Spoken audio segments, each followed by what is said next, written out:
Everyone, welcome to my channel. जैसे कि आप सभी लोगों को पता है, कभी कभी जजमेंट एंड डिक्री में कुछ गड़बड़ी हो जाती है। मीन्स हमारे जो जजेस हैं वो बोलते हैं, कोई और लिखता है, तो कभी कभी होता है कि टाइपिंग एरर हो जाता है। तो अब उस चीज़ को क्या करें, क्योंकि जो जजमेंट एंड डिक्री में लिखा है वही माना जाएगा सब कुछ। और अगर आप एग्जीक्यूशन के लिए जाते हैं तो वो जो जजमेंट एंड डिक्री में जो लिखा हुआ है उसी बात का एग्जीक्यूशन होगा। आपकी प्लेंट का एग्जीक्यूशन नहीं होगा, आपके रिटर्न स्टेटमेंट लिखे हुए फैक्ट्स को नहीं देखा जाएगा। तो जो एडमिट हो गया है जजमेंट में वही फाइनल होगा। तो आपको इस बात का ध्यान रखना है कि डिक्री एंड जजमेंट में जो भी चीज़ें लिखी हुई हैं क्या वो अकॉर्डिंग टू योर फैक्ट है कि नहीं है, और अगर नहीं है तो उनको सही करना है। और अगर सही करना है तो उसके लिए आपको कौन सा सेक्शन चाहिए, कहाँ पे आपको जाना है, इन सारी चीज़ों को हम इस वीडियो में डिस्कस करेंगे। तो देखिए, जिस कोर्ट ने ऑर्डर पास किया है उसी के पास ही राइट है उस जजमेंट एंड डिक्री को सही करने के लिए। कभी कभी ऐसा होता है कि जिस जज ने पास किया है वो चला जाता है, उसकी जगह पे दूसरा जज आ जाता है, तो क्या उसके पास राइट है उस जजमेंट को और या डिक्री को सही करने का? तो इसका जवाब है यस, उसके पास राइट है उस डिक्री एंड जजमेंट को सही करने का। अब आपको एक बात ध्यान रखनी होगी, डिक्री एंड जजमेंट में क्या क्या चीज़ें सही हो सकती हैं। मीन्स अगर कुछ फैक्ट में एरर है, कुछ क्लैरिकल एरर है, टाइपिंग एरर है, इन सारी चीज़ों में करेक्शन हो सकता है।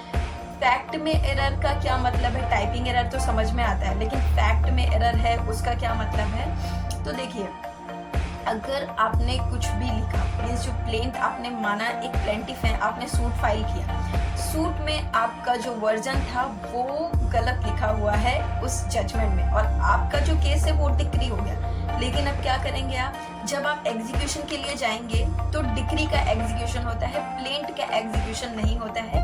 ये बात आपको समझना है। अगर डिक्री में आपकी जो लैंड की सिचुएशन है वो गलत लिखी हुई है, या फिर जो अमाउंट आपको रिकवर करना है वो गलत लिखा हुआ है, या फिर जो स्पेसिफिक परफॉर्मेंस ऑफ कॉन्ट्रैक्ट का आपने सूट फाइल किया उस कॉन्ट्रैक्ट की डिटेल गलत लिखी हुई है, तो अब आप उसको एग्जीक्यूट नहीं करवा पाएंगे। उसके लिए क्या करना है आपको अपना पूरा जो डिक्री है उसको सही करवाना है। आपको एक सिंपल सी एप्लीकेशन फाइल करनी है 152 में विद एफिडेविट, और उसमें बताना है कि ये चीज़ें गलत हो गई हैं, तो कोर्ट उस पर ऑर्डर करेगा, फिर वो करेक्टेड डिक्री बनाई जाएगी, फिर उसका एग्जीक्यूशन आप करवा सकते हैं। अब बात आती है कितना टाइम लिमिट है इन सारी चीज़ों को करने के लिए, क्या बाउंड है कि इतने दिनों में करवाना पड़ेगा? तो देखिए, ऐसा कुछ स्पेसिफिक कुछ भी लिमिटेशन नहीं दिया गया है। जब भी आप एग्जीक्यूशन करवाने जा रहे हैं, या फिर जब आपको समझ में आता है कि यार ये तो गड़बड़ हो गया है, आप जा करके वहाँ पे सही करवा सकते हैं। जिस कोर्ट से वो डिक्री पास की गई है उस कोर्ट में जा करके आप करेक्ट करवा सकते हैं एनी टाइम।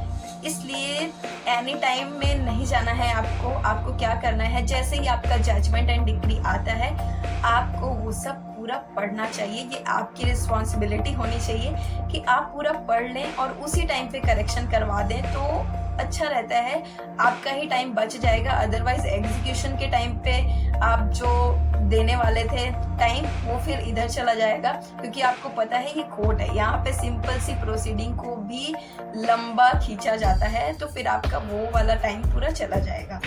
तो ये बात ध्यान में रखिएगा। हाँ, एक और बात, मैडम डिक्री पास होती है ना, जजमेंट आता है, माना कि उसको हमें एग्जीक्यूट नहीं करवाना है, उसके अगेंस्ट अपील करनी है। तो अगर आपको अपील करनी है तब भी आपको डिक्री एंड जजमेंट में करेक्शन करवाना पड़ेगा, अगर आपके अकॉर्डिंग उसमें नहीं लिखा हुआ है सब कुछ। तो अब बात आती है कि क्या वो टाइम बार्ड जो हो जाता है, मीन्स इतने दिनों में अपील करनी है, क्या विद इन उतने ही डेज हमें डिक्री जो है करेक्ट करवानी पड़ेगी, फिर उधर फाइल करना पड़ेगा? तो देखिए, यहाँ पे एग्जेम्पशन मिल जाता है आपको लिमिटेशन में। अगर कोई आप अपील या रिवीजन फाइल करने जा रहे हैं किसी ऑर्डर के अगेंस्ट, मीन्स अगर उस ऑर्डर में कुछ फॉल्ट है तो उन सारे डेज को हटा दिया जाता है, क्योंकि ये माना जाता है कि ये कोर्ट की फॉल्ट है, तो उसके लिए किसी भी पर्सन को सफर नहीं करना चाहिए।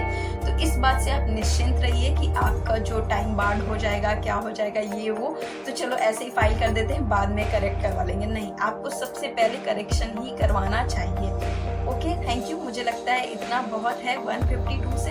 इन सिंपल सा है कि अगर कोई जजमेंट एंड डिक्री है उसमें कुछ भी करेक्शन करवाना है तो आप 152 के अंदर में ही जाएंगे और कोर्ट को एप्लीकेशन देंगे विद एफिडेविट, फिर वो करेक्शन करने का ऑर्डर पास करता है, फिर आपको एक करेक्टेड डिक्री मिलती है। और ये ध्यान में रखिए कि इस चीज़ को हैबिट बना लीजिए। अगर आपका कोई भी ऑर्डर आता है, जजमेंट आता है, डिक्री आती है, तो आप उसको पूरा पढ़िए, अगर कुछ भी गलत है तो उसी टाइम पे करेक्ट करवाइए। Okay, thank you. अच्छा हाँ, इस 152 में कोर्ट को खुद भी पावर दी गई है कि वो अगर चाहते हैं तो खुद भी कर सकते हैं करेक्ट डिक्री या जजमेंट में। इस कोर्ट को अगर ऐसा लगता है कि यार इसमें ये गलत हो गया है, ये मिस्टेक हो गया है, तो वो खुद भी उस चीज़ को करेक्ट कर सकते हैं। Okay, thank you. अच्छा हाँ, सुनिए, मीन्स ऐसा नहीं करवा सकते 152 में कि आपका जो केस है वो डिसमिस हो गया है और आप वहाँ पे जाकर के अलाउ करवाएं, ये नहीं हो सकता। उसके लिए आपको अपील करनी पड़ेगी, रिवीजन करना पड़ेगा।